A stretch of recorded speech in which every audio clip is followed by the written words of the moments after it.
Just like how many people would say it isn't champagne if it doesn't come from France, there are plenty of Cape Townians who swear the Gatsby has to come from their part of the country. And whilst they invented and indeed perfected it, there are plenty of people in Johannesburg who are doing it big. Like Industry Bakery, the family-run business we're here to meet today. Come check it out.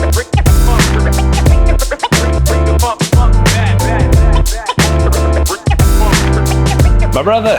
How are you doing? I'm doing good. Welcome back. Good to see you. I feel like it's been about a year. It has been.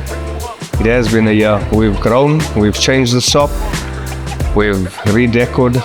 You still have the biggest Gatsby's in South Africa? We still do. Can I have one, please? More than welcome to. Have a seat. Industry Bakery is known for having possibly the biggest Gatsby in South Africa. Nadeem told us that a customer once weighed the Gatsby at over 4 kgs.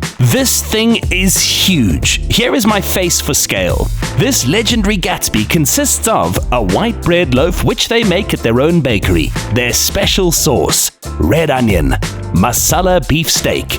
They also pour some of the gravy over it.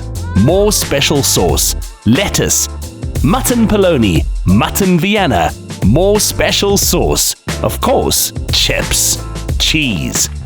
All topped off with fried eggs. I've had this Gatsby before, and I can tell you, it's simply delicious. I grew up with Gatsby's when we went for holiday to Cape Town. So we're originally from Johannesburg. I'm from Actonville. Back in the day, we got something called the AK-47. I'm going to cut while you... Yeah, go ahead. Similar concept to a Gatsby, but Cape Townian people don't want to accept that it's, the only difference between the two is that the Gatsby is layered out, whereas AK-47, everything's put together all at once. There are a lot of people that will watch this also that, like you say, claim that a Gatsby can't exist if it's not from Cape Town. You obviously disagree. We do, because the Mercedes-Benzes they make in PE are still German engineered. Do you think that there's also a lot of this culture that comes from the fact that you guys growing up in the Muslim community specifically, back in the day, there aren't fast food outlets and chains for you guys, so you invent your own stuff? If you listen to the story about the Gatsby in Cape Town, that's how it came out. Gentleman making food with leftovers for his staff that were building his store at the time has now become a South African phenomenon. I grew up in Actonville, and we grew up in the area where we grew up in. There were only chip shops. We didn't have Wumpies, we didn't have Spurs that were allowed. In Benoni town they were, but they weren't allowed. We couldn't eat at those restaurants. Whereas today, it's grown a lot. There's practically everything in Benoni now. But when we grew up, this is the type of food we grew up around, and obviously we're just trying to continue that. So among the places that we're talking about this legacy, right? So obviously a lot of spots in Fordsburg. I mean, who would you count among some of the greats? We grew up around places called Usma's Fast Foods in Actonville. They're still legendary. They're still open till today. Another place in Benoni was Mo's Food Wagon. Another place was Chivago's. There's a shop called Mr. Chips. Those are the fast food places we grew up around. And the thing is, they all sold similar food, and they were all within a block or a kilometer away from each other. But they service the community. From a Fordsburg point of view, always Solly's. We grew up around Solly's. Ecclewires came out when we were practically in university, and it was the in thing to do. Go on a Wednesday to Ecclewires, wait for 3 hours for your food, but we understood it. There were 500 kids waiting for food. Ecclewires we started going to as the alternative as kids. It was the hip thing to do. The food was good. The food's still good, So those are the things that we grew up around, grew up on. And we're just trying to continue the legacy that they laid down for us. We then moved on to the industry special, the chicken tikka variation of it. There's a mutton patty, egg, mutton French bologna, chips, cheese, and obviously in that one, chicken. They're doing it right when there's wood stuck inside the food, because there's no other way that it's going to stay together. Okay, I'm going to go for this, So this is like a new-ish thing. This has been on our menu for years.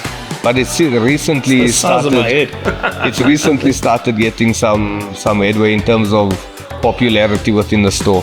Mustn't be polite, huh? No. There's only one way to eat it, and it's messy. Oh. That is damn delicious, sir. That is damn delicious. That's all we look for, is people enjoying the food. People that haven't eaten this kind of food before might not realize is that there's so many different things in it. So you think that what the place is trying to do is just pack. But in actual fact, every different meat that's on here, every different chip that's on here is quite carefully spiced, and there's a symphony going on. To give it a different flavor Very every specific. bite in. There's a lot of thought that goes into it. It's not just, let's give someone the biggest sandwich in the Oh world. no, right? no, definitely not. That's heavenly. Last but not least, Nadeem had me try the OG special.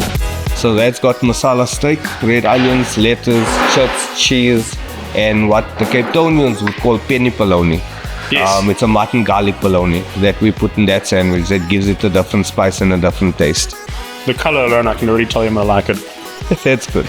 Are you seeing a next generation already after you guys of young food entrepreneurs coming through yet, or not yet? Hopefully so. It will keep us on our toes. Competition's always good, and it would be nice to see what else can come about out of simple food. You know, we can just take, our minds can just take us so far in terms of creating stuff. The next generation could create something different with the same ingredients. You know, so that's what we look forward to in terms of the next generation, like you put it. I shouldn't talk with my mouth full. That tastes like Cape Town. Tell the Cape Townians. I am a proud Cape Townian, but I see it in the comments all the time if I go anywhere. It's the same thing if you are from Durban. Yes, a bunny. Bunny Chow in Joburg, Yeah, they're not interested. we can't make it Not like interested. they make it. Cape Town, it's the Gatsby. I wonder what the Joburg version is that Cape Town can't do. Well, I think in Joburg we try to perfect everything that we try and do, instead of honing in onto one specific thing. If you look at our menu as such, there's a lot of things that have taken years to get onto the menu there, but being perfectionists in everything that we want to put out there, things sometimes take up to a year to get onto the menu, and then I'm forced by my wife or my mum or friends that have tasted it to actually put it onto the menus. The last time that we spoke, it was such a beautiful story, and you must tell it to me again, but the story of how Industry Bakery came to be. So Industry Bakery used to be owned by a gentleman by the name of Abdurrahman. The idea that he had for the bakery was for it to be an old school home industry bakery. He had the store for 8 months to a year and then chose to sell. When we bought the store over, we saw a different vision for the store. And that's when we changed the menu, we added things onto the menu. We still kept the bakery section. We started doing a lot of the baking more in-house than outsourcing. A lot of the things that we have on our counters are baked at home by my mom. You know, anybody that does this work will tell you the restaurant game is hard. No, it's definitely. What's the most rewarding thing about doing it? Seeing people enjoy the food. You know, for us, it's about the food, the quality. There's two things my dad said to me when we initially bought the business as a family. He said, don't treat people the way you wouldn't want to be treated anywhere else, and don't serve people food that you're not willing to sit down and eat with them. You know, so the joy for us comes in the fact that people need to enjoy the food.